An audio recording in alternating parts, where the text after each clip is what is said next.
Bagaimana rasanya ketika anak yang selama ini kau besarkan, tiba-tiba menatapmu seperti orang asing, hanya karena selembar surat tua ditemukan oleh istrinya? Rukmini tidak pernah menyangka suara Arman bisa sedingin itu. Pagi itu, Larasati berdiri di ruang tamu sambil memegang amplop kusam. Ia tidak berteriak, ia hanya tersenyum tipis, lalu berkata bahwa sudah waktunya semua kebohongan di rumah itu dibuka. Bu, selama ini apa yang ibu sembunyikan dari saya? Pertanyaan Arman membuat tangan Rukmini bergetar. Bukan karena ia tidak punya jawaban, tetapi karena satu jawaban bisa menghancurkan hati anak yang paling ia lindungi. Di sudut ruangan, Dian memandang neneknya dengan mata basah, seolah tahu ada sesuatu yang salah. Lalu Larasati meletakkan brosur rumah perawatan lansia di meja. Lebih baik ibu istirahat di tempat yang cocok untuk orang seusia ibu. Saat itulah Rukmini sadar. Bukan surat itu yang paling berbahaya, melainkan orang yang sengaja membacanya separuh. Kesadaran itu membuat Rukmini sulit menelan ludah. Ia tidak langsung membantah karena di rumah yang mulai dingin itu, satu kata yang salah bisa berubah menjadi alasan untuk menyingkirkannya lebih jauh. Sejak beberapa hari sebelumnya, tanda-tanda kecil sudah muncul seperti retak halus di dinding lama. Rukmini merasakannya dari pintu dapur yang ditutup ketika ia masuk, dari gelas kesayangannya yang tiba-tiba dipindah ke rak paling tinggi, dan dari cara Arman menunda jawaban setiap kali ibunya meminta bantuan sederhana. Tidak ada suara keras, tidak ada pertengkaran besar. Justru karena itulah semuanya terasa lebih menyakitkan. Pagi itu, Rukmini duduk di ruang batik belakang sambil merapikan kain putih yang belum selesai diberi pola. Jarinya tidak selincah dulu, tetapi garis yang ia buat masih rapi. Di sana ada meja kayu, lemari pendek berisi kain lama, dan kotak kayu kecil yang selalu ia letakkan di bawah meja, tertutup gulungan kain coklat. Ibu belum sarapan. Suara Larasati terdengar dari ambang pintu. Wajahnya rapi, senyumnya tipis, dan tangannya memegang lap bersih. Ia selalu tampak seperti menantu yang perhatian di depan orang lain. Tetapi Rukmini sudah mengenal jeda aneh di balik setiap kalimatnya. Nanti ibu makan, tinggal sedikit lagi. Jangan terlalu lama di sini, Bu. Ruangan ini pengap. Orang seusia ibu mudah sesak. Rukmini menatap jendela yang terbuka setengah. Tidak ada yang pengap. Tetapi ia memilih tidak membantah. Ia sudah lelah membuat penjelasan yang akhirnya diputar menjadi bukti bahwa ia keras kepala. Larasati melangkah masuk. Matanya berhenti pada kotak kayu di bawah meja. Rukmini ikut menoleh, lalu jantungnya berdegup lebih berat. Itu kotak apa, Bu? Surat lama dan pola batik. Masih perlu disimpan. Perlu. Hanya surat lama, kan? Rukmini menarik kain coklat sedikit lebih menutupi kotak. Biar di situ saja. Senyum Larasati tidak hilang, tetapi matanya menyempit sekejap. Baik, Bu. Saya hanya bertanya. Di meja makan, Arman sedang mengenakan jam tangan. Sekarang ia lebih sering menatap ponsel, seolah rumah hanya tempat singgah. Rukmini duduk perlahan. Di depannya ada mangkuk kecil berisi bubur tanpa lauk. Larasati menuangkan teh untuk suaminya, lalu menaruh piring lengkap di hadapannya. Man, nanti kalau pulang tidak terlalu malam, bisa lihat engsel lemari belakang. Pintu itu keras sekali. Arman baru hendak menjawab ketika Larasati menyela dengan lembut. Nanti saya panggil tukang saja, Bu. Mas Arman sudah capek. Jangan semua hal kecil dibebankan ke dia. Rukmini menunduk pada mangkuknya. Kalau begitu, tidak apa-apa. Arman melirik ibunya, lalu mengangguk seolah keputusan sudah selesai. Iya, Bu. Biar Laras yang atur, Dian datang dari arah kamar voitas di bahu. Wajahnya masih mengantuk, tetapi ia langsung tersenyum ketika melihat neneknya. Nek, nanti sore aku bantu lipat kain di belakang ya. Kalau pelajaranmu sudah selesai, aku belajar setelah itu. Larasati meletakkan sendok dengan bunyi pelan, cukup untuk menghentikan percakapan. Dian, jangan terlalu sering di ruang belakang. Kamu bisa bersin-bersin. Lagi pula kamu bukan perajin kain seperti nenek. Aku cuma menemani. Menemani boleh, tapi jangan sampai lupa masa depan. Rukmini melihat wajah cucunya berubah. Ia tidak ingin Dian menjadi sasaran, maka ia hanya berkata pelan. Dian harus sekolah baik-baik, nenek bisa melipat sendiri. Menjelang siang, Sari Melati datang membawa pisang rebus yang dibungkus daun. Sahabat lama itu membuat wajah Rukmini sedikit hidup lagi. Mini, aku bawa sedikit makanan. Kamu kelihatan kurus. Orang tua memang begitu. Jangan selalu pakai alasan tua. Aku tahu mana wajah orang menahan hati. Rukmini tersenyum kecil, tetapi matanya berkabut. Ia ingin bercerita bahwa di rumahnya sendiri ia mulai merasa seperti tamu. Namun lidahnya tidak bergerak. Karena sejak muda ia diajari bahwa luka keluarga tidak boleh dibawa keluar rumah. Larasati muncul sebelum Rukmini sempat menjawab. Wajahnya langsung berubah ramah. Oh, Bu Sari datang. Terima kasih sudah perhatian. Tapi lain kali tidak usah bawa makanan terlalu sering. Ibu sekarang harus dijaga makannya. Sari menatap Rukmini, lalu mengangguk pelan. Ia paham, tetapi tidak ingin mempermalukan sahabatnya. Setelah Sari pulang, Larasati menutup pintu depan sedikit lebih keras dari biasanya. Ibu jangan terlalu sering menerima tamu saat saya tidak ada. Sari bukan tamu, dia sahabat ibu. Justru sahabat itu yang sering membuat orang luar merasa berhak tahu urusan rumah. Dia hanya membawa pisang, dan mungkin membawa cerita dari mulut ibu. Rukmini memandang menantunya. Ia pernah berharap hubungan mereka bisa hangat, tetapi yang ia terima sekarang adalah tuduhan halus yang tidak bisa ia genggam bentuknya. Ibu tidak membicarakan keburukan siapapun. Mudah-mudahan begitu. Kalimat itu menutup percakapan seperti pintu besi. Rukmini kembali ke ruang batik dan duduk tanpa menyentuh kain. Di bawah meja, kotak kayu terasa seperti bernapas bersama masa lalu. Sore itu, Dian pulang lebih cepat. Ia masuk ke ruang batik sambil membawa buku pelajaran. Lalu duduk di lantai dekat kaki Rukmini. Nek, tadi Bu Sari kelihatan sedih waktu pulang. Ada apa? Tidak ada apa-apa. Nenek selalu bilang tidak ada apa-apa. Kadang orang dewasa memilih diam supaya rumah tidak semakin ribut. Tapi kalau diam terus, orang yang jahat bisa merasa benar. Rukmini menatap cucunya lama. Kata jahat terdengar terlalu keras, tetapi ia tidak bisa berkata bahwa Dian sepenuhnya salah. Jangan cepat menyebut orang jahat. Kadang orang hanya takut kehilangan kuasa. Mama takut kehilangan apa? Rukmini tidak menjawab. Ia mendengar langkah Larasati dari lorong. Seperti biasa, pintu tidak diketuk lama. Larasati langsung berdiri di sana. Dian, kamu belum mandi. Jangan mengganggu nenek terus. Aku tidak mengganggu. Nenek butuh istirahat. Kamu punya tugas. Dian menutup bukunya dengan pelan. Sebelum pergi, ia memandang Rukmini dengan mata yang bertanya. Rukmini hanya mengangguk kecil, meminta cucunya menahan diri. Keesokan paginya, perubahan lain terjadi. Kunci ruang batik tidak ada di paku dekat pintu. Rukmini mencarinya di meja, di bawah kain, dan di kantong baju. Ia yakin semalam kunci itu masih tergantung di sana. Larasati datang saat ia sedang membungkuk mencari di bawah kursi. Ibu cari apa? Kunci ruang batik. Bukannya ibu sendiri yang pegang? Tidak, selalu ibu gantung di sini. Larasati mengernyit, lalu memanggil Arman yang sedang mengambil sepatu. Mas, ibu lupa lagi menaruh kunci. Rukmini menegakkan tubuh. Ibu tidak lupa. Arman tampak lelah. Ia melihat ibunya, lalu melihat Larasati. Bu, mungkin terselip. Nanti dicari pelan-pelan. Larasati membuka laci ruang tengah dan mengeluarkan kunci itu. Ini. Ternyata ada di laci. Ibu mungkin memindahkan semalam. Rukmini menatap kunci di tangan Larasati. Ia tahu ia tidak pernah menaruhnya di sana. Namun wajah Arman sudah menunjukkan simpati yang menyakitkan. Simpati kepada orang tua yang dianggap mulai pikun. Tidak apa-apa, Bu. Jangan terlalu dipikirkan. Rukmini menerima kunci itu dengan tangan dingin. Kata tidak apa-apa dari Arman terasa seperti menjauhkan, bukan menenangkan. Sejak kapan anaknya lebih percaya pada laci daripada ingatan ibunya? Malam berikutnya, Larasati mengutarakan rencana baru di meja makan. Mas, aku pikir ruang batik belakang harus dibersihkan besar-besaran. Banyak barang sudah tidak layak.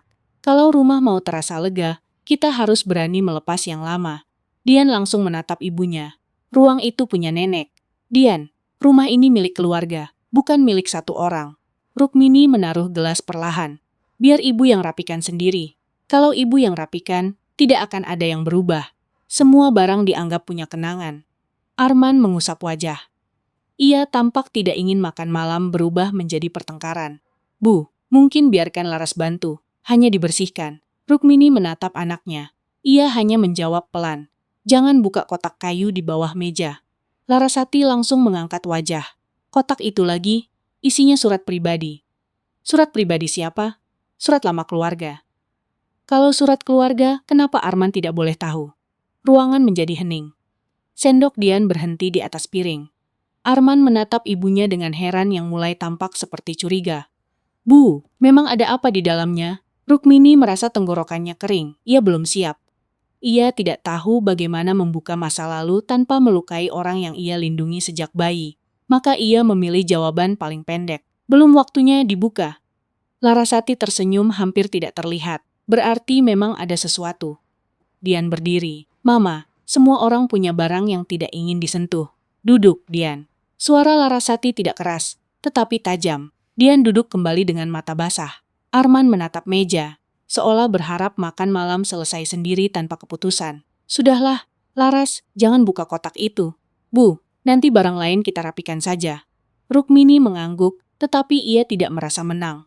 Ia justru melihat rasa ingin tahu di mata Larasati tumbuh menjadi sesuatu yang lebih gelap. Pagi setelah itu, Larasati tiba-tiba bersikap manis. Ia menyiapkan teh hangat untuk Rukmini dan berkata bahwa ibu tua perlu keluar rumah agar badan segar. Dian diminta menemani ke pasar. Rukmini memegang cangkir dengan curiga yang ia sembunyikan. Kenapa mendadak ibu harus ke pasar? Tidak mendadak. Saya hanya pikir ibu terlalu sering di rumah. Jalan sedikit bagus untuk kaki. Dian melihat neneknya, lalu ibunya. Aku bisa menemani, Nek. Arman yang bersiap berangkat ikut berkata, pergi saja, Bu. Udara pagi bagus. Biar Laras bersihkan belakang sebentar. Kalimat terakhir itu membuat Rukmini menegang. Ruang batik tidak perlu dibersihkan hari ini. Larasati tertawa kecil. Ibu, saya hanya menyapu. Tidak akan ada yang hilang. Rukmini ingin menolak, tetapi ia melihat Arman mulai mengerutkan dahi. Kalau ia terlalu keras mempertahankan ruang itu, ia akan tampak seperti orang tua yang menyimpan ketakutan aneh. Maka ia mengambil selendang tipis dan berjalan bersama Dian keluar rumah. Di jalan, menuju pasar, langkah Rukmini lebih lambat dari biasa. Dian menggenggam tangannya erat. Nenek takut mama membuka kotak itu? Rukmini menatap jalan yang masih lembab. Nenek takut orang membaca sesuatu tanpa hati yang bersih. Apa di dalamnya ada rahasia? Rukmini berhenti sebentar. Di sekitar mereka, suara pedagang bercampur. Tetapi bagi Rukmini semua terdengar jauh. Setiap keluarga punya masa lalu. Tidak semua masa lalu dibuat untuk melukai. Dian ingin bertanya lagi, namun Rukmini menggeleng pelan. Mereka membeli sedikit sayur, tetapi pikiran Rukmini terus pulang ke rumah. Setelah tidak sampai lama berada di pasar, ia meminta Dian kembali. Dadanya terasa tidak enak, seperti ada pintu yang sedang dibuka paksa dari dalam ingatan. Sementara itu, Larasati berdiri sendirian di ruang batik. Ia sudah membuka jendela dan memindahkan beberapa kain ke kursi. Debu yang ia keluhkan tidak sebanyak ucapannya. Ia menyapu sebentar, lalu berhenti di depan meja kayu. Gulungan kain coklat tampak terlalu sengaja menutupi sesuatu. Ia berjongkok. Tangannya menyentuh kain itu. Ia tahu Rukmini sudah melarangnya. Ia tahu ini bukan haknya. Namun rasa ingin menang lebih kuat daripada rasa malu. Kalau memang tidak ada apa-apa, kenapa harus disembunyikan? Ia menarik gulungan kain. Kotak kayu itu muncul, tua, ringan, dan tidak terkunci rapat. Pengait kecilnya mudah dibuka. Tutupnya berderit pelan. Seperti suara seseorang yang terlalu lama menahan rahasia. Di dalam kotak ada foto lama, beberapa amplop menguning, buku catatan kecil, dan sepotong kain bayi yang sudah pudar. Larasati mengambil foto pertama. Rukmini muda berdiri di sebelah perempuan lain yang wajahnya mirip, tetapi matanya lebih lelah. Larasati tidak lama melihatnya. Ia mencari tulisan, nama, atau apapun yang bisa menjelaskan ketakutan ibu mertuanya. Sebuah amplop dengan nama Arman membuat tangannya berhenti. Tulisan di depan amplop sudah memudar, tetapi masih terbaca. Ia membukanya dengan hati-hati. Kertas di dalamnya rapuh, namun kalimatnya masih cukup jelas untuk membuat napasnya tertahan. Ia membaca bagian awal dengan cepat. Ada kalimat tentang bayi laki-laki, ada nama Rukmini, ada permintaan agar anak itu dijaga. Lalu matanya sampai pada satu baris yang membuat seluruh wajahnya berubah. Anak itu tidak dilahirkan dari rahim Rukmini. Larasati menutup mulutnya, bukan karena sedih, melainkan karena merasa menemukan kunci dari pintu yang selama ini terkunci. Ia membaca ulang beberapa baris, tetapi tidak menyelesaikan semuanya. Baginya, sepotong kebenaran sudah cukup. Ia tidak perlu tahu seluruh luka. Karena yang ia butuhkan hanya bagian yang bisa dipakai. Dari luar, terdengar suara pagar dibuka. Rukmini dan Dian pulang lebih cepat dari dugaannya. Larasati segera melipat surat itu. memasukkannya kembali ke amplop, lalu mengambil satu lembar lain yang tampak paling penting dan menyelipkannya ke saku bajunya. Ia menutup kotak, mengembalikan kain coklat, lalu berdiri sambil memegang lap. Ketika langkah Rukmini mendekat ke ruang belakang, Larasati menoleh dengan senyum yang sudah ia susun rapi. "Sudah pulang, Bu. Saya baru selesai membersihkan sedikit." Rukmini memandang meja, gulungan kain, dan kotak yang terlihat hampir sama seperti tadi. Hampir sama, tetapi tidak benar-benar sama. Hatinya langsung turun. Ia tahu ada sesuatu yang telah disentuh. Larasati menunduk, pura-pura merapikan kain, tetapi di balik wajah lembutnya, sebuah keputusan sudah terbentuk. Ia tidak perlu mengusir Rukmini dengan suara keras. Ia hanya perlu membuka satu surat di waktu yang tepat, di depan orang yang tepat, dengan bagian yang ia pilih sendiri. Sejak hari itu, surat di saku Larasati menjadi seperti bara kecil yang ia simpan, rapat-rapat. Ia tidak langsung menunjukkannya kepada Arman. Ia tahu luka yang paling dalam tidak dibuat dengan satu pukulan, melainkan dengan bisikan yang diulang sampai orang mulai meragukan ingatannya sendiri. Malamnya, Rukmini duduk di kamar belakang sambil membuka kotak kayu itu sekali lagi. Foto lama masih ada, buku catatan masih terselip. Beberapa amplop juga tetap di tempatnya. Namun ia tahu ada yang telah bergeser. Ingatan orang tua mungkin sering diremehkan, tetapi ada benda tertentu yang letaknya tidak pernah salah di mata pemiliknya. Nenek baik-baik saja." Dian berdiri di depan pintu dengan segelas air hangat. Wajahnya tampak cemas. "Baik, Nenek bohong. Mama membuka kotak itu, ya?" Rukmini segera menutup kotak dan menatap cucunya. "Jangan bicara begitu. Kalau benar, kenapa tidak boleh bicara?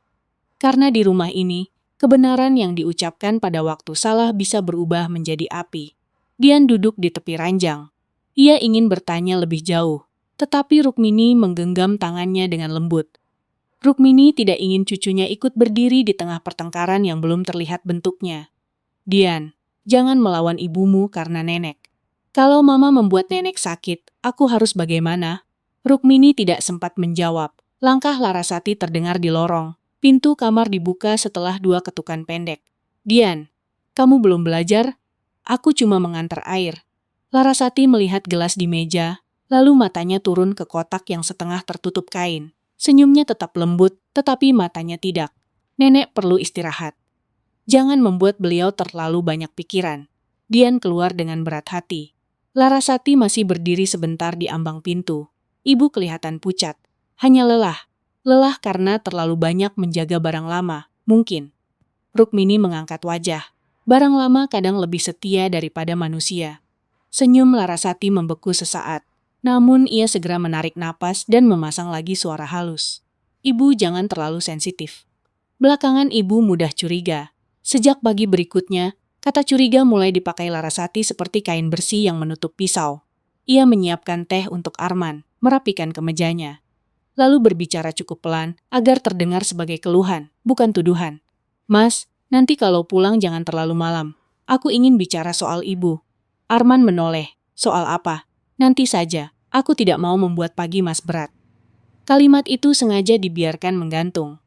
Rukmini yang sedang mencuci gelas di dapur merasakan tubuhnya menegang. Larasati tidak perlu mengatakan apapun dengan jelas. Ia hanya perlu membuat Arman pergi bekerja dengan pikiran yang tidak tenang. Arman memandang ibunya. "Bu, kemarin Laras bilang ibu tegang setelah pulang dari pasar. Ada apa?" "Tidak ada." Larasati menghela napas pelan. "Ibu selalu bilang tidak ada. Tapi saya merasa ibu menatap saya seperti orang yang mengambil sesuatu. Saya jadi takut berbuat salah." Rukmini meletakkan gelas. "Ibu tidak menuduh kamu. Saya juga tidak bilang ibu menuduh. Tapi Mas bisa lihat sendiri kan?" Arman tampak lelah. Ia menatap istrinya lalu ibunya. Seolah 2 orang yang ia sayangi berdiri di 2 ujung jembatan yang sama, rapuh. "Laras hanya ingin membantu, Bu." Rukmini mengangguk pendek. "Kalau begitu, ibu berterima kasih." Jawaban itu membuat Arman sedikit lega. Tetapi Larasati tahu ia belum menang. Ia butuh membuat kegelisahan Rukmini tampak seperti pikun, dan diam Rukmini tampak seperti rahasia. Hari-hari berikutnya berjalan dengan perhatian yang terasa seperti pengawasan. Larasati menempelkan catatan kecil di kulkas tentang jam makan Rukmini. Ia memindahkan obat gosok ke laci depan dan berkata agar mudah dicari. Ia memberi tahu tetangga yang mampir bahwa ibu mertuanya sekarang harus lebih dijaga karena sering lupa meletakkan barang. Semua terdengar baik, tetapi setiap kalimat itu membuat Rukmini semakin kecil di rumah sendiri. Suatu sore, Arman pulang lebih awal. Larasati menyambutnya di ruang tengah dengan map coklat. Rukmini duduk tidak jauh dari jendela, pura-pura memilah benang. "Mas, aku sudah tanya orang yang mengerti rumah lama. Katanya biaya merawat rumah ini nanti makin berat." Arman melepas tas. "Rumah ini memang tua, tapi masih bisa ditempati." Bisa ditempati bukan berarti tidak jadi beban. Atap belakang mulai bocor. Ruang batik hampir tidak dipakai. Tanahnya juga bisa memberi kita kehidupan yang lebih ringan. Tangan Rukmini berhenti di atas gulungan benang. Rumah itu bagi Larasati hanya tanah dan bangunan. Bagi Rukmini, rumah itu adalah tempat ia menahan lapar agar Arman bisa sekolah, tempat ia bekerja sampai malam, dan tempat ia belajar hidup setelah suaminya pergi.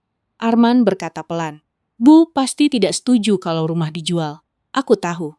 Karena ibu terlalu terikat dengan masa lalu. Tapi, Mas, harus pikirkan Dian. Kalau rumah ini dijual, kita bisa pindah ke tempat yang lebih praktis. Ibu juga bisa tinggal di tempat yang lebih aman untuk orang seusia beliau." Rukmini menahan napas. Kata lebih aman terdengar halus, tetapi ia merasa ada pintu yang sedang disiapkan untuk menutup dirinya dari rumah itu. "Maksudmu apa?" "Aku hanya mencari pilihan, Mas. Ada rumah perawatan lansia yang bagus. Ada perawat, ada jadwal makan, ada kegiatan. Bukan tempat buruk." Arman langsung menggeleng. "Jangan bicara itu dulu. Mas, kita bekerja, Dian sekolah. Kalau ibu jatuh atau lupa kompor, siapa yang bertanggung jawab?" Rukmini ingin berdiri dan mengatakan bahwa ia masih bisa mematikan kompor, masih bisa menghitung uang belanja, masih bisa mengingat semua ulang tahun di rumah itu. Namun ia tetap duduk.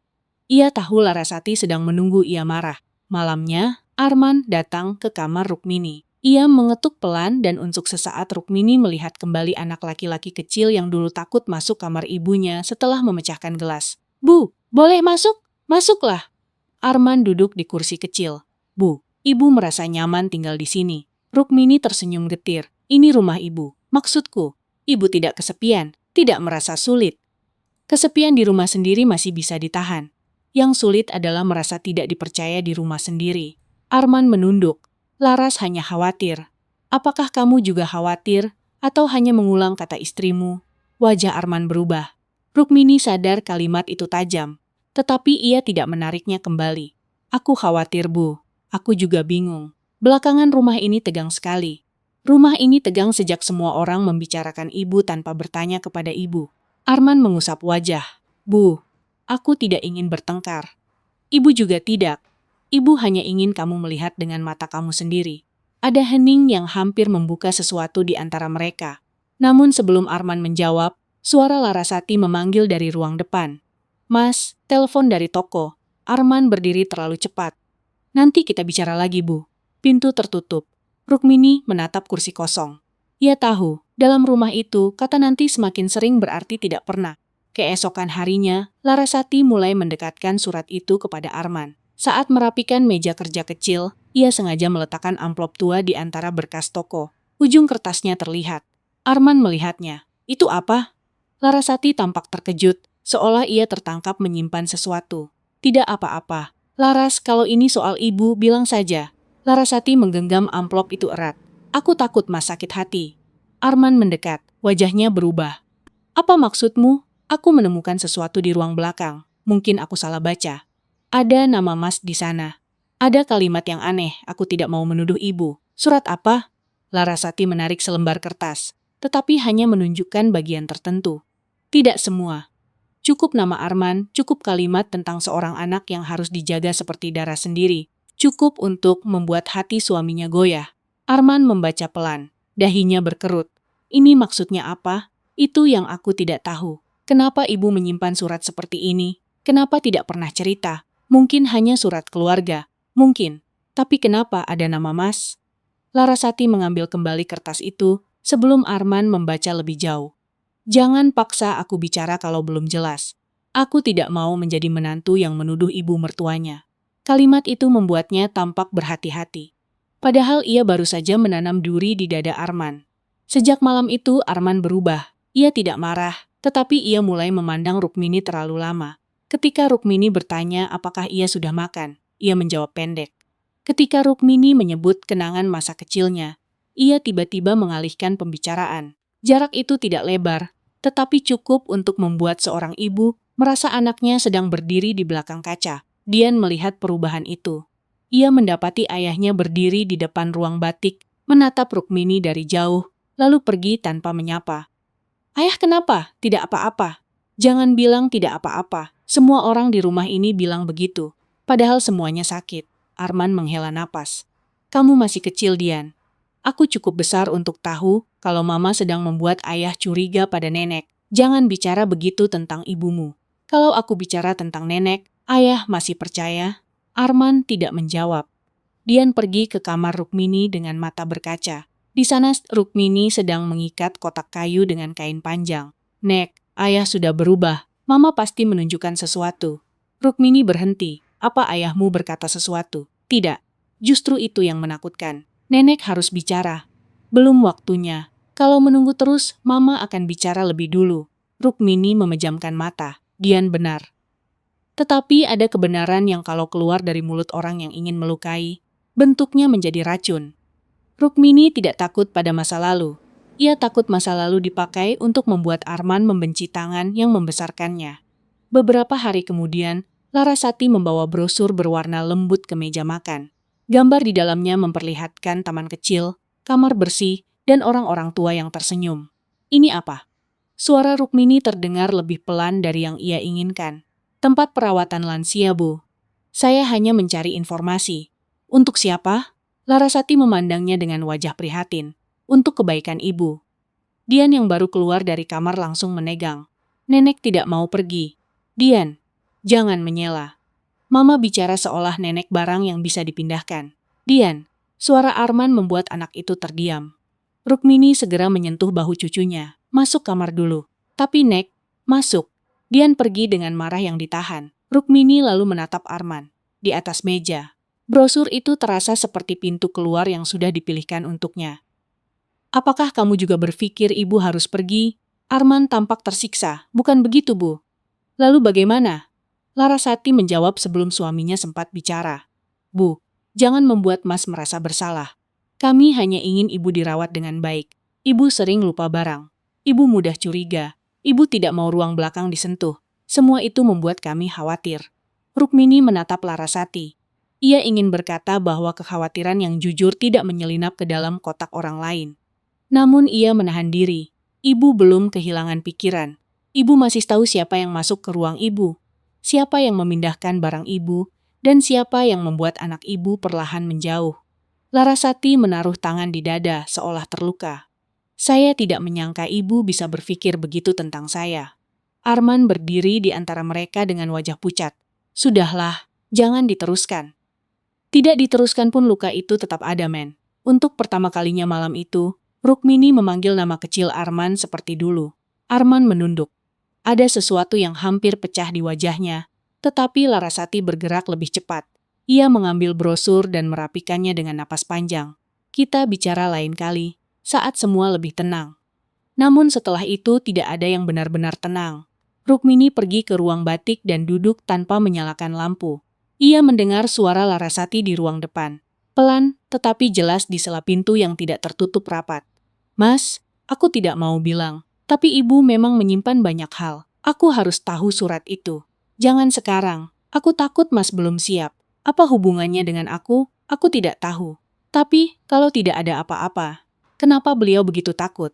Setiap potongan kalimat itu masuk ke dada Rukmini seperti jarum. Ia tahu Larasati belum membuka isi surat sepenuhnya. Ia hanya membuat Arman kelaparan pada jawaban. Sampai nanti jawaban apapun terasa seperti pengkhianatan. Malam itu, rumah menjadi sepi lebih cepat. Dian sudah masuk kamar, Arman berada di ruang kerja kecil, Rukmini berbaring tanpa bisa memejamkan mata. Dari dapur terdengar langkah Larasati, lalu suara ponsel bergetar. Pintu kamar Rukmini tidak tertutup rapat, sehingga beberapa kalimat masuk seperti angin dingin. "Iya, saya sudah mulai bicara dengan Arman." Ada jeda panjang. "Belum, dia masih berat karena ibunya. Tapi kalau surat itu saya buka sedikit demi sedikit, dia pasti goyah." Rukmini bangun perlahan. Tangan tuanya menekan sisi ranjang. Rumah itu tidak boleh lepas begitu saja. Selama perempuan tua itu masih di sini, Arman akan terus ragu. Suara Larasati mengecil. Tetapi kalimat terakhir tetap sampai ke telinga Rukmini. Dia harus pergi sebelum Arman berubah pikiran. Rukmini berdiri di balik pintu. Untuk pertama kalinya, ia tidak hanya merasa sedih. Ia merasa takut. Karena perempuan yang tersenyum di meja makan itu ternyata sedang menyiapkan jalan untuk menghapusnya dari rumahnya sendiri. Rasa takut itu membuat Rukmini tidak tidur sampai ayam pertama berkokok. Ia duduk di tepi ranjang dengan selimut menutup lutut, mendengar rumah yang sepi seperti menahan napas. Sesekali ia menoleh ke pintu, bukan karena ada suara, tetapi karena pikirannya terus membayangkan Larasati berdiri di luar dengan senyum rapi dan surat tua di tangan. Ketika pagi datang, Rukmini keluar kamar lebih lambat dari biasa. Kakinya terasa berat, namun ia tetap menuju dapur untuk merebus air. Di meja makan, Larasati sudah menyiapkan roti untuk Arman dan segelas susu untuk Dian. Tidak ada bubur untuk Rukmini seperti hari-hari sebelumnya. "Oh, ibu sudah bangun. Saya kira ibu masih tidur. Ibu mau membuat teh sendiri." "Baik, Bu. Tapi hati-hati dengan kompor. Semalam ibu terlihat sangat lelah." Arman yang sedang mengikat tali sepatu langsung menoleh. "Bu kurang sehat?" "Tidak, ibu hanya kurang tidur." Larasati menghela napas pelan. "Mas, itu yang aku maksud. Belakangan ibu sering gelisah, kadang berjalan malam-malam. Aku takut beliau lupa mematikan sesuatu." Rukmini memegang gagang ceret lebih erat. Ia tahu kalimat itu sedang disusun untuk Arman, bukan untuk dirinya. Arman berdiri, lalu mematikan kompor sebelum air mendidih. "Biar Laras saja, Bu. Ibu duduk dulu."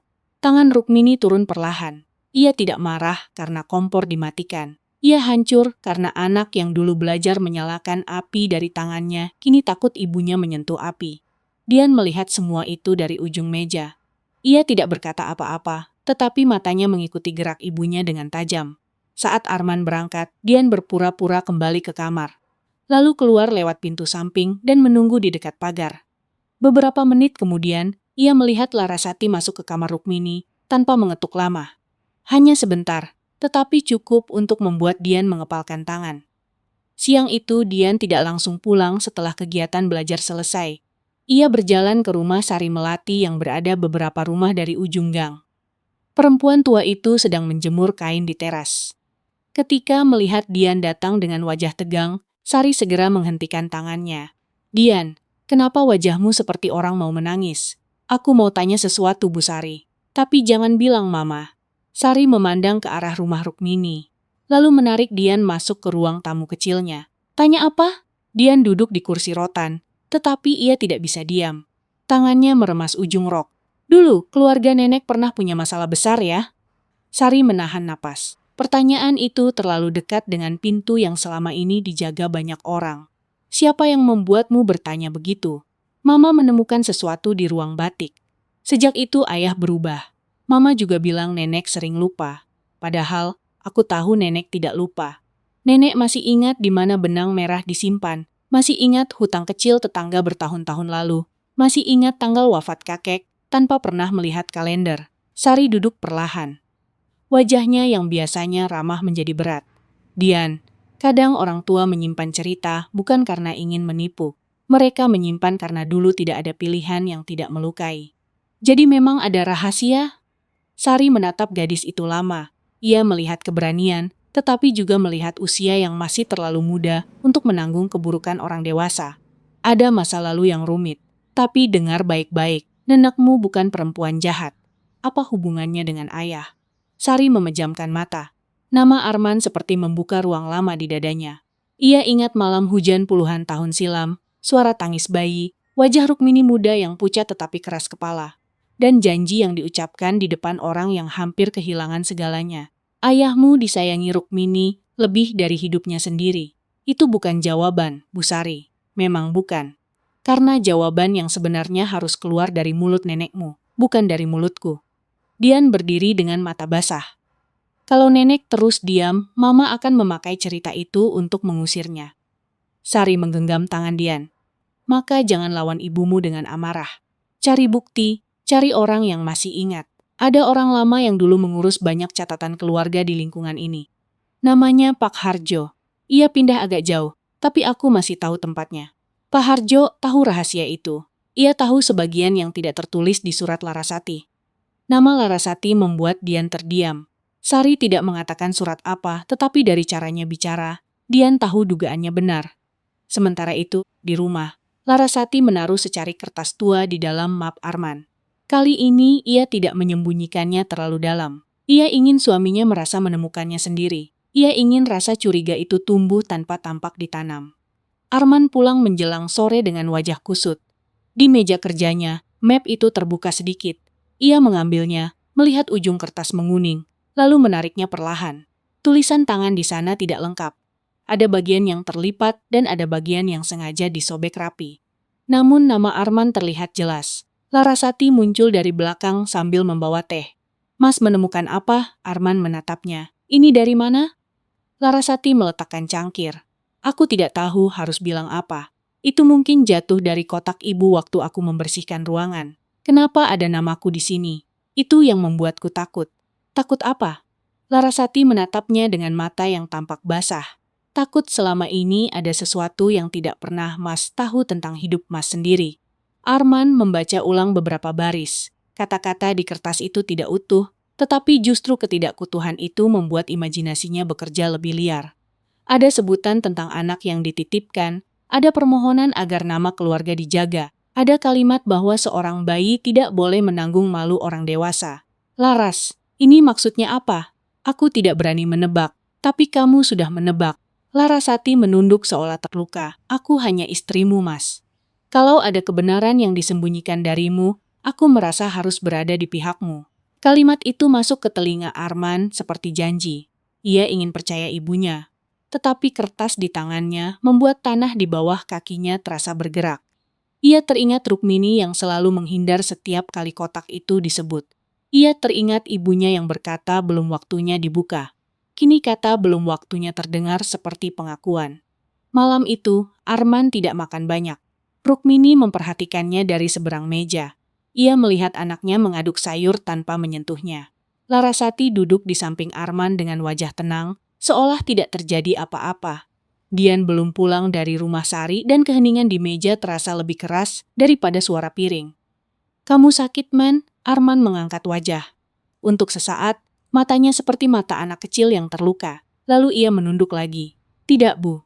Kalau ada pikiran, bicara saja. Larasati segera menyentuh lengan suaminya. Mas masih capek dari toko, Bu. Jangan dipaksa. Rukmini menatap tangan Larasati di lengan Arman. Ia ingin bertanya apakah tangan itu juga yang menyelipkan surat ke meja. Namun ia tetap diam. Dalam rumah itu, diam adalah perisai terakhir yang ia punya. Meski perisai itu makin retak. Dian baru pulang setelah malam turun. Larasati langsung menegurnya di ruang tengah. Kamu dari mana? Dari rumah Bu Sari. Malam-malam masih di rumah orang? Belum terlalu malam. Jangan menjawab.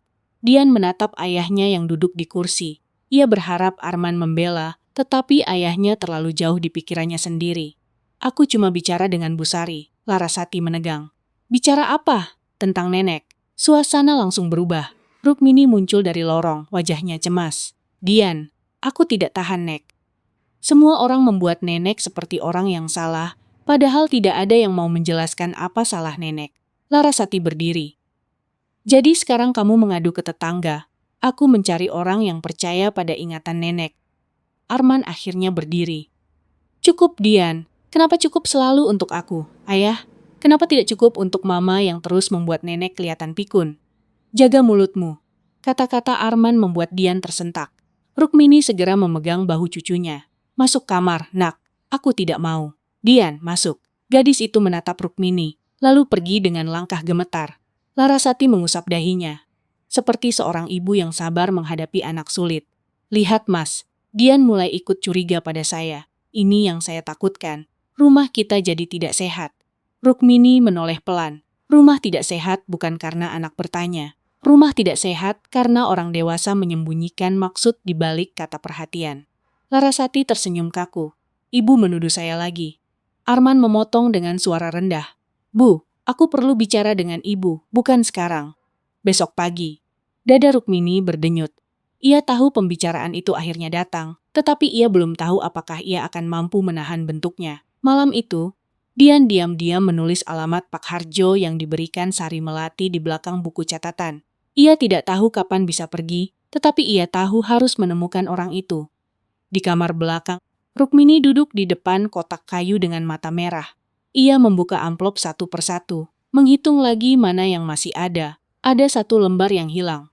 Bukan lembar paling lengkap, tetapi cukup berbahaya jika dibaca dengan niat buruk. Kalau kau hanya membaca separuh, Laras, kau akan membakar rumah ini dengan separuh api. Bisikan Rukmini hilang di antara suara kipas tua. Ia mengambil foto perempuan muda yang berdiri di sebelahnya. Wajah perempuan itu mirip dengannya, hanya lebih rapuh dan lebih letih. Rukmini mengusap foto itu dengan ibu jari. Aku sudah berjanji menjaganya, tapi aku tidak tahu harus bagaimana kalau dia sendiri mulai membenciku. Pagi berikutnya, Arman tidak berangkat seperti biasa. Ia duduk di ruang tamu dengan kertas tua di atas meja. Larasati berada di dapur, tetapi jelas mendengar semuanya. Dian berdiri di dekat lorong, tidak berani mendekat. Rukmini masuk perlahan. Begitu melihat kertas itu, wajahnya berubah pucat. Dari mana kamu dapat itu? Arman menatap ibunya. Jadi ibu tahu surat ini.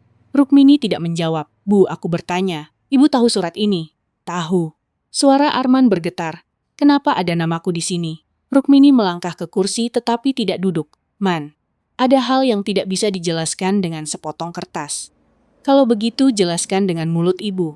Larasati muncul membawa air, tetapi Arman mengangkat tangan tanpa menoleh. Laras, biarkan aku bicara dengan ibu. Wajah Larasati berubah sekejap. Ia tidak suka diminta mundur, tetapi ia tetap berdiri di sisi ruangan, cukup dekat untuk mendengar. Rukmini menatap anaknya. Di wajah Arman, ia melihat laki-laki dewasa, suami, ayah, tetapi juga bayi kecil yang dulu ia gendong saat demam. Semua usia itu bertumpuk menjadi satu. Bagaimana mungkin ia mengatakan satu kalimat yang bisa meruntuhkan semuanya? Surat itu ditulis pada masa yang sangat sulit. Sulit untuk siapa? Untuk banyak orang. Untuk ibu atau untuk aku? Rukmini menutup mata sebentar. Untuk kita semua. Arman tertawa pendek, pahit. Jawaban ibu selalu berputar, karena kalau ibu langsung menjawab, kamu bisa terluka lebih dalam. Aku sudah terluka, Bu. Aku terluka karena merasa semua orang tahu sesuatu tentang hidupku, kecuali aku sendiri. Dian menutup mulutnya di dekat lorong. Ia ingin masuk, tetapi Sari Melati pernah berkata jangan lawan amarah dengan amarah. Maka ia berdiri di sana, menggigit bibir. Arman mengambil kertas itu dan membacakannya tidak lengkap, dengan suara yang makin berat. Ia berhenti pada kalimat tentang anak yang harus dijaga seperti darah sendiri. Lalu ia meletakkan kertas itu di atas meja. Anak itu aku, kan? Rukmini memandang kertas itu. Arman, jawab, Bu. Anak itu aku? Rukmini menggenggam ujung selendangnya. Ia bisa merasakan mata Larasati dari sisi ruangan, menunggu, mencatat, menikmati setiap detik yang membuatnya sulit bernapas. Ya. Satu kata itu jatuh di ruang tamu seperti gelas pecah. Arman mundur setengah langkah, meski tidak ada yang menyentuhnya. Jadi apa yang sebenarnya ibu sembunyikan? Rukmini membuka mulut, tetapi suaranya tidak keluar. Ia tidak boleh membiarkan Larasati membentuk cerita itu. Namun ia juga tidak sanggup mengatakannya di depan semua orang dengan kertas yang sudah tercemar niat buruk. Arman mengambil napas panjang. Tangannya gemetar saat mengangkat surat itu lebih tinggi. Selama ini, aku ini siapa untuk ibu? Rukmini menatapnya dengan air mata yang akhirnya jatuh. Kamu anak ibu. Anak yang bagaimana? Anak yang ibu besarkan. Bukan itu yang aku tanya. Keheningan menekan dada semua orang. Larasati tidak lagi berpura-pura di dapur. Ia berdiri tegak, matanya tajam. Dian melangkah satu kali, tetapi Rukmini mengangkat tangan kecil, meminta cucunya berhenti. Arman menatap ibunya dengan wajah yang hampir tidak dikenali. Bu, katakan sekarang. Selama ini aku hanya anak yang diambil dari orang lain. Rukmini tidak menjawab dengan marah. Ia juga tidak membela diri dengan suara tinggi. Ia hanya menangis, pelan, seperti seseorang yang akhirnya melihat pintu lama terbuka dari sisi yang salah. Man, kebenaran itu lebih sakit daripada tuduhanmu. Lebih sakit dari apa, Bu? Suara Arman hampir tidak terdengar, tetapi pertanyaan itu mengguncang ruang tamu.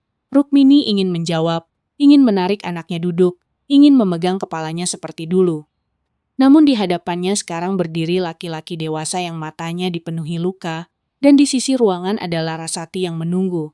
seolah satu kata dari Rukmini akan menjadi pisau yang bisa ia pakai. Tidak di sini, Men. Arman menatap ibunya dengan wajah keras. Kenapa tidak di sini?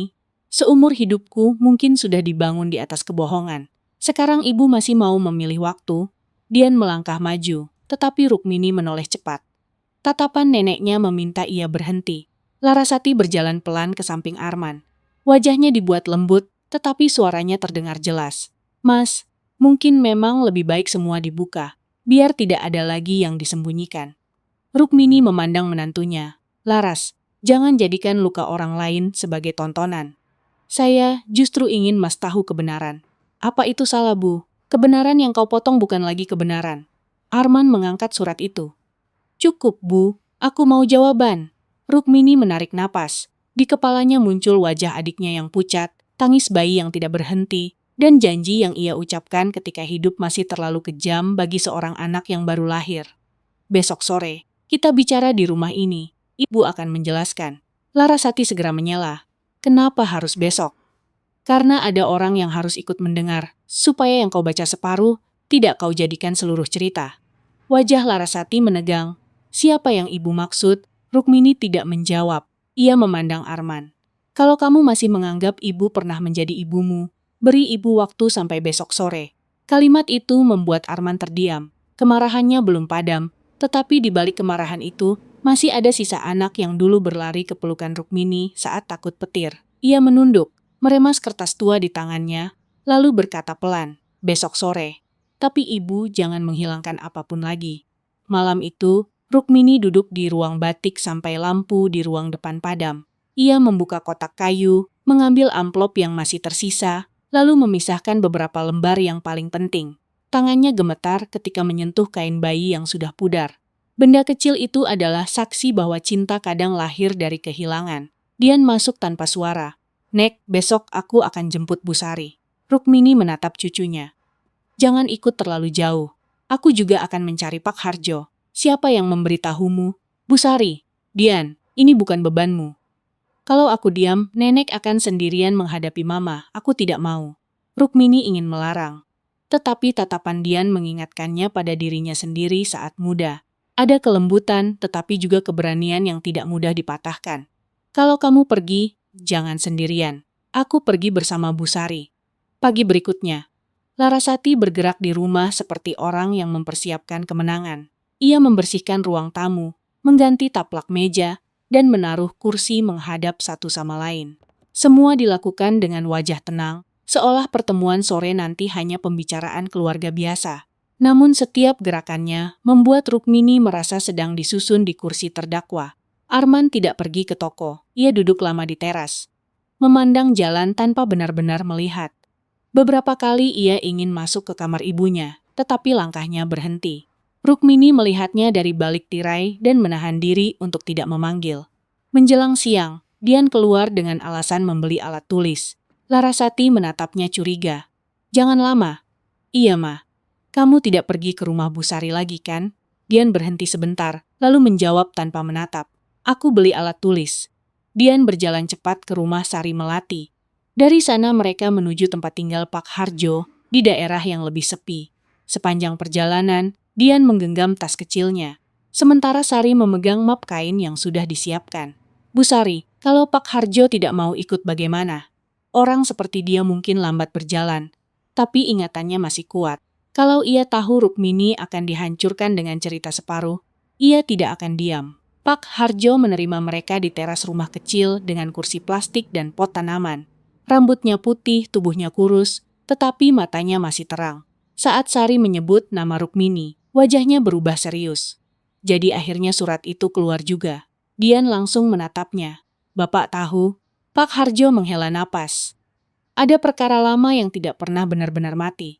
Hanya tertidur karena semua orang memilih diam. Nenek saya bukan pembohong, kan?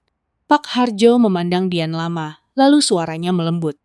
Kalau bukan karena Rukmini, ayahmu mungkin tumbuh tanpa nama yang melindunginya. Ia masuk ke dalam dan kembali dengan map tua yang dibungkus plastik. Aku tidak menyimpan semuanya, tapi cukup untuk mencegah orang memutar cerita. Sore itu langit mendung ketika mereka tiba di rumah Rukmini. Di ruang tamu, Arman sudah duduk dengan wajah tegang.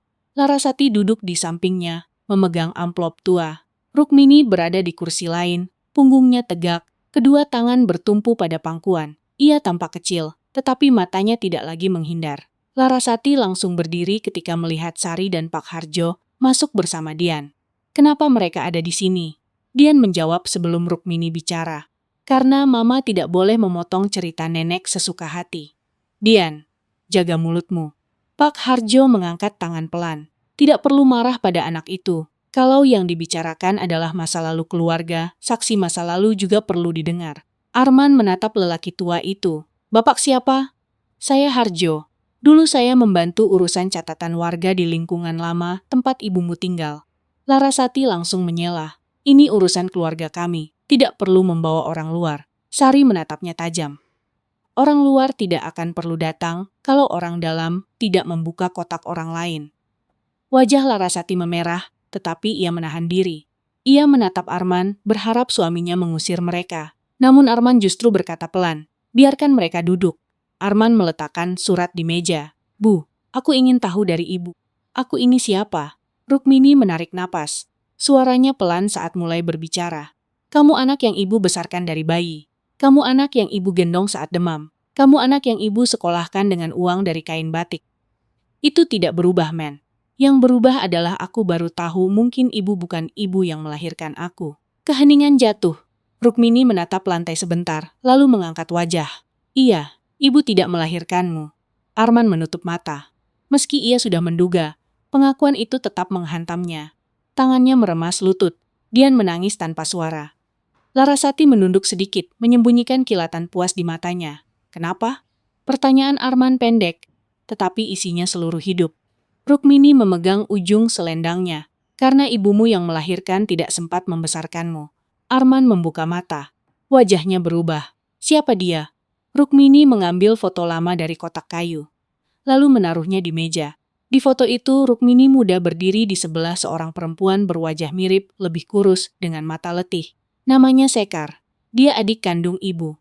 Arman menatap foto itu lama. Bibirnya terbuka, tetapi ada suara yang keluar.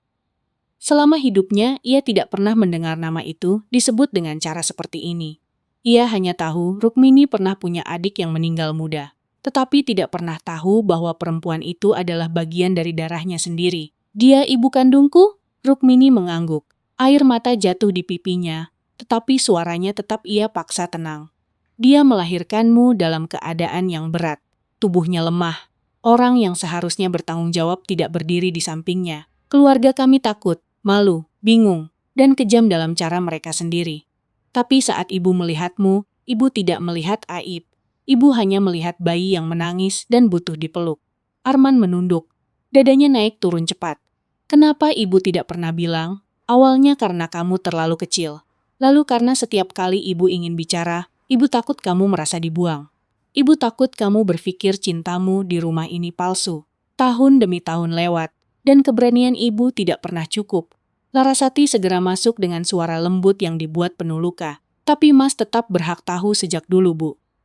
Bukankah begitu? Rukmini menatapnya. Benar, ibu salah karena terlalu lama diam.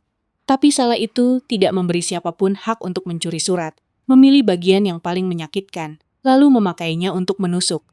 Arman menoleh kepada Larasati. Larasati cepat menunduk. Aku hanya takut Mas terus dibohongi. Pak Harjo membuka map tua di pangkuannya. Kalau boleh, saya bicara sebelum tuduhan itu semakin jauh. Arman mengangguk tanpa suara. Pak Harjo mengambil selembar catatan yang telah dilapisi plastik tipis. Tulisan tangan di sana tua dan sebagian pudar, tetapi masih terbaca.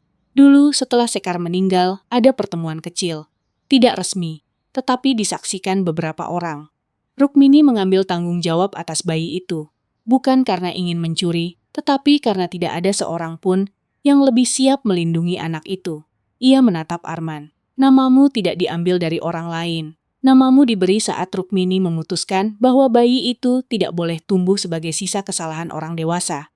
Arman menelan ludah. Apakah ayah kandungku tahu? Rukmini memejamkan mata. Pak Harjo tidak langsung menjawab. Larasati mengangkat wajah sedikit, seolah ingin mendengar lebih jauh, tetapi juga takut arah pembicaraan berubah. Dia tahu ada bayi, kata Pak Harjo akhirnya. Tapi dia tidak mau namanya muncul. Pada masa itu, banyak orang lebih takut malu daripada takut dosa kepada anak kecil. Sari menyambung dengan suara bergetar. Aku masih ingat malam itu. Rukmini duduk di lantai, memelukmu sampai pagi. Semua orang bicara soal nama baik. Hanya dia yang bicara soal susu, selimut, dan napasmu yang pendek. Air mata Dian jatuh semakin deras. Ayah, nenek menyelamatkan ayah. Arman Kho menjawab. Ia menatap Rukmini dengan mata yang runtuh. Ada marah, ada malu, ada sedih, dan ada cinta yang sedang mencoba menemukan tempatnya kembali. Larasati merasakan arah ruangan berubah. Cerita yang ia harap akan menjatuhkan Rukmini justru mulai memberi wajah lain pada diam perempuan tua itu. Ia cepat mengambil amplop dari meja. Tapi kenapa semua bukti disembunyikan? Kalau memang sebersih itu, kenapa tidak dibuka dari dulu? Pak Harjo menoleh kepadanya. Karena tidak semua bukti disembunyikan untuk menipu. Ada yang disimpan agar anak tidak tumbuh dengan beban yang tidak ia pilih. Itu alasan yang terlalu mudah. Dan membaca surat orang lain lalu memotongnya untuk kepentingan sendiri. Itu alasan apa, nak? Larasati terdiam. Arman menoleh lebih lama kepadanya. Untuk pertama kalinya, Larasati merasa tatapan suaminya tidak sepenuhnya berada di pihaknya. Rukmini mengambil selembar kertas dari kotak.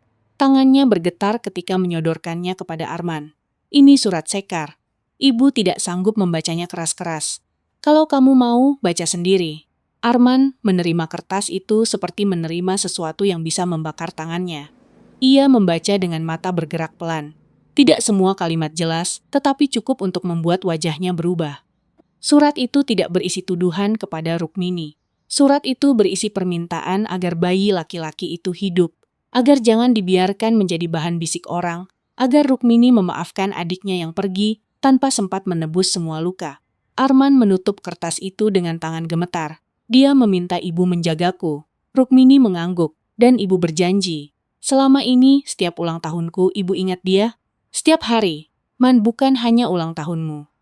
Arman menutup wajah dengan kedua tangan. Suara napasnya pecah. Rukmini tidak bergerak mendekat, meski seluruh tubuhnya ingin memeluk. Ia takut sentuhannya ditolak. Dian yang tidak tahan akhirnya berlari ke samping neneknya dan memeluk bahunya. Rukmini mengusap rambut cucunya, tetapi matanya tetap pada Arman. Larasati berdiri tiba-tiba. Cukup, Mas sudah terlalu terguncang. Kita bisa lanjutkan nanti. Pak Harjo menatapnya dengan tenang. Sebentar, ada satu catatan lagi.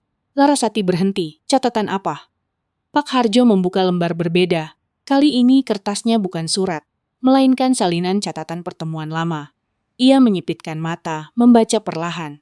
Di sini tertulis beberapa nama orang yang hadir saat keputusan itu dibuat. Rukmini, Sari Melati, saya sendiri, seorang kerabat dari pihak laki-laki, dan seorang perempuan muda yang datang sebagai penyampai pesan dari keluarga laki-laki itu. Rukmini menoleh. Sari juga tampak terkejut. Pak Harjo melanjutkan dengan suara makin pelan, tetapi setiap katanya terdengar jelas. Namanya Retno Prameswari. Larasati membeku. Warna di wajahnya menghilang seketika. Cangkir di dekat tangannya tersentuh dan hampir jatuh, tetapi ia menahannya terlalu cepat. Arman menoleh kepadanya. Prameswari? Larasati membuka mulut, tetapi tidak ada jawaban yang keluar. Matanya yang sejak tadi penuh keyakinan kini bergerak gelisah. Dari Pak Harjo ke kertas tua, lalu ke Arman. Pak Harjo menatapnya lebih tajam. Kau kenal nama itu, nak? Larasati menelan ludah. Ia mencoba tersenyum, tetapi bibirnya gemetar. Itu nama yang umum. Arman berdiri perlahan. Wajahnya masih basah oleh luka tentang dirinya sendiri. Tetapi kini di sana muncul pertanyaan baru. Lebih dingin dan lebih berbahaya. Laras, itu nama ibumu kan? Ruangan menjadi sunyi. Bahkan Dian berhenti menangis. Rukmini menatap menantunya dengan napas tertahan, dan untuk pertama kalinya sejak semua ini dimulai. Larasati tidak lagi terlihat seperti orang yang memegang kendali. Larasati menatap Arman seolah pertanyaan itu lebih tajam daripada semua tuduhan yang sejak tadi berputar di ruang tamu. Nama ibunya yang baru saja disebut Pak Harjo membuat wajahnya kehilangan warna, dan untuk pertama kalinya, senyum yang biasa ia pakai untuk menguasai keadaan tidak datang. Jawab aku, Laras, itu nama ibumu kan? Iya, tetapi cukup untuk membuat Arman mundur setengah langkah.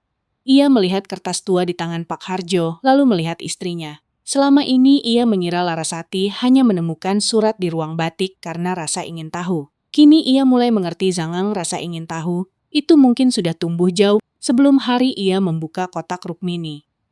Sejak kapan kau tahu nama itu ada dalam cerita keluargaku? Larasati menggeleng cepat. Aku tidak tahu lengkap, Mas. Aku hanya pernah mendengar ibu menyebut ada rahasia lama tentang keluarga Rukmini. Itu saja. Dian menatap ibunya dengan mata basah. Kalau cuma itu saja, kenapa Mama langsung tahu harus mencari di kotak nenek? Larasati menoleh tajam.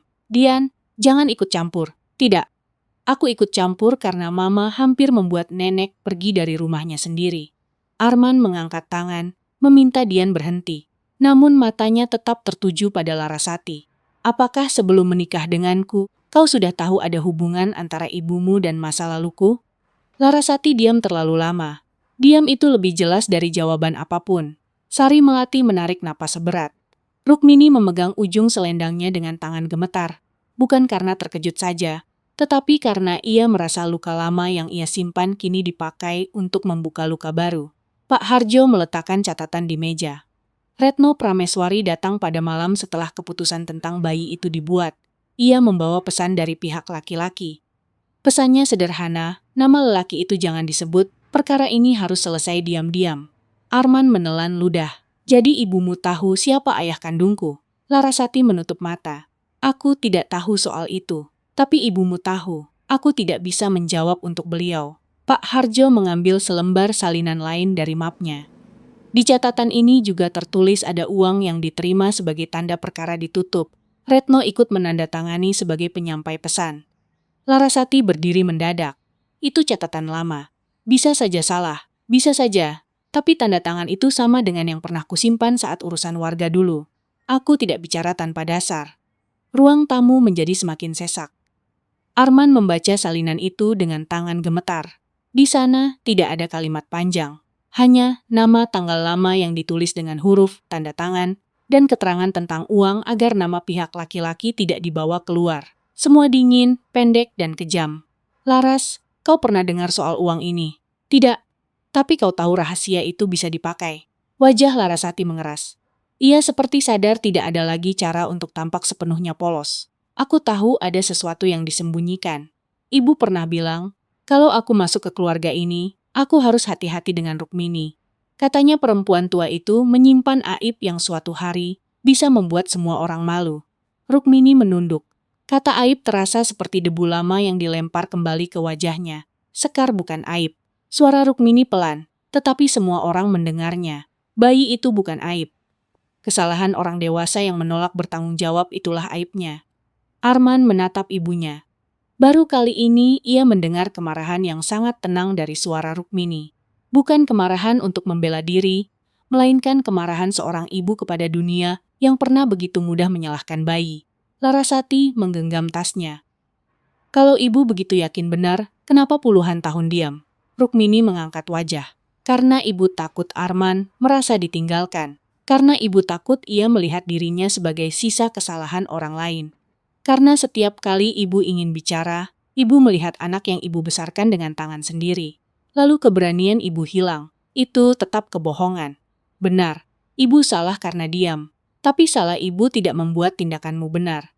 Arman menatap Larasati dengan mata merah. Kau memakai kesalahan ibu untuk rencanamu sendiri. Aku istrimu, aku merasa kau berhak tahu. Kalau begitu, kenapa tidak kau tunjukkan semua surat? Kenapa kau hanya menunjukkan bagian yang membuatku marah pada ibu? Kenapa kau menyebut ibu lupa, memindahkan barangnya, menyiapkan brosur tempat perawatan, dan membicarakan penjualan rumah? Larasati terdiam. Pertanyaan itu berbaris terlalu rapi untuk ia patahkan satu persatu. Aku lelah, Mas. Suaranya tiba-tiba pecah. Aku lelah tinggal di rumah yang selalu menyebut masa lalu ibu. Semua lemari punya cerita ibu. Semua kain punya air mata ibu. Setiap keputusan tentang rumah harus melihat perasaan ibu. Aku ini istrimu, tapi di rumah ini, aku selalu merasa seperti orang yang menumpang. Rukmini memandangnya lama. Tidak ada yang melarangmu punya tempat, Laras. Tapi kau memilih merebut bukan membangun. Karena kalau aku membangun pelan-pelan, ibu tetap berdiri di tengahnya. Seorang ibu berdiri di tengah rumah bukan untuk menghalangi menantu. Ia berdiri karena bertahun-tahun rumah itu ditahan dengan punggungnya. Kalimat itu membuat Arman menunduk. Ia ingat engsel yang dulu diminta ibunya perbaiki, tetapi ia abaikan. Ia ingat gelas ibunya yang dipindahkan. Ia ingat cara ia membiarkan Rukmini meminta izin untuk hidup di rumahnya sendiri. Dian mendekat ke Rukmini. "Ma, aku masih sayang Mama. Tapi aku tidak bisa membela Mama kalau Mama terus membuat nenek terlihat salah." Larasati menatap anaknya dengan luka yang nyata. "Kamu memilih nenek, aku memilih yang benar." "Benar menurut siapa?" "Menurut hatiku yang melihat nenek menangis diam-diam." Larasati memalingkan wajah. Air matanya akhirnya turun, tetapi tidak lagi membawa kuasa seperti biasanya. Tangis itu datang terlambat, setelah terlalu banyak hal dilakukan atas nama kekhawatiran. Arman berdiri di depan istrinya. "Aku tidak bisa menyelesaikan semuanya malam ini. Aku masih marah pada ibu karena ia menyembunyikan kebenaran. Tapi aku lebih marah kepadamu, karena kau tahu ada luka, lalu sengaja menekannya agar rumah ini pecah. Mas, jangan panggil aku seperti tidak terjadi apa-apa." Larasati terisak. "Aku hanya ingin hidup kita tidak selalu dibayangi beliau. Dengan cara mengusir beliau, aku pikir tempat perawatan itu lebih baik untuk semua orang." "Lebih baik untuk siapa, Laras? Untuk ibu atau untuk rencanamu menjual rumah ini?" Tidak ada jawaban. Arman sudah tidak membutuhkan jawaban. Diam Larasati membuat seluruh niat yang selama ini dibungkus kata perhatian terbuka begitu saja. Rukmini berdiri perlahan. Dian segera memegang lengannya, tetapi Rukmini memberi tanda bahwa ia masih kuat. Ia menatap Larasati, bukan seperti musuh, melainkan seperti seseorang yang akhirnya letih melihat kebohongan memakai baju sopan. "Laras, ibu tidak akan membalasmu dengan cara yang sama. Ibu sudah terlalu tua untuk menang dengan dendam. Tapi mulai malam ini, ibu tidak akan lagi diam kalau ada orang mencoba mengatur hidup ibu, seolah ibu tidak punya suara." Larasati menyeka pipinya. "Jadi ibu mau mengusir saya?" "Tidak. Keputusan tentang rumah tanggamu dengan Arman bukan milik ibu. Tapi keputusan tentang hidup ibu adalah milik ibu. Rumah ini tidak dijual, ruang batik tidak dibongkar, dan ibu tidak akan pergi ke tempat perawatan hanya karena kamu ingin semua kenangan disapu bersih." Arman menoleh kepada Rukmini. "Bu, maafkan aku." Kata itu keluar terlalu cepat, seperti pintu yang akhirnya terbuka. Namun setelah mengucapkannya, Arman justru tampak semakin hancur. Ia melangkah ke depan Rukmini, lalu berlutut. Tidak ada yang memintanya. Ia hanya tidak mampu lagi berdiri tegak di hadapan perempuan yang telah ia biarkan diperkecil oleh rumahnya sendiri. "Aku marah karena ibu diam. Aku masih perlu waktu untuk memahami semuanya. Tapi aku lebih malu karena aku membiarkan ibu disebut pikun. Aku membiarkan Laras mengatur barang ibu. Aku membiarkan ibu duduk di meja makan seperti tamu. Aku minta maaf, Bu." Rukmini menatap kepala anak itu. Di wajahnya ada sakit, cinta, dan kelelahan yang panjang. Ia meletakkan tangan di rambut Arman seperti dulu, saat anak itu pulang dengan lutut berdarah. "Ibu memaafkanmu sebagai anak." Arman menangis tanpa suara. "Tapi sebagai laki-laki dewasa, kamu harus memperbaiki apa yang kamu biarkan rusak. Maaf tidak cukup kalau besok kamu tetap menutup mata. Aku tahu, Bu. Kamu juga berhak marah pada ibu. Ibu menerima itu." Arman mengangkat wajah. "Aku tidak ingin membenci ibu. Jangan paksa hatimu cepat sembuh. Yang penting, jangan biarkan orang lain memegang lukamu dan mengarahkannya."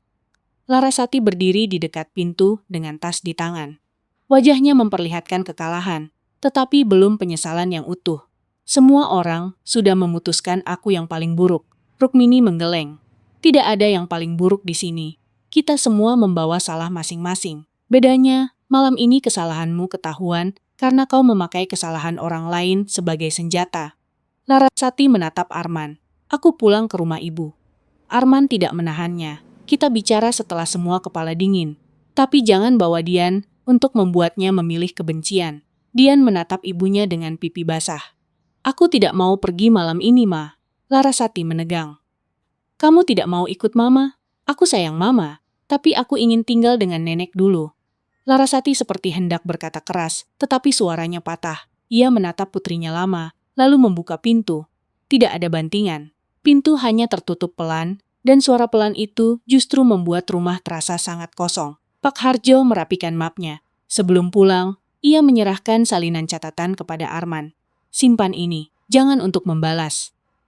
Simpan supaya tidak ada lagi yang bisa menjual separuh cerita sebagai kebenaran. Arman menerimanya dengan 2 tangan. Terima kasih, Pak. Pak Harjo menepuk bahunya. Terima kasihlah kepada ibumu dengan menjadi orang yang lebih berani jujur.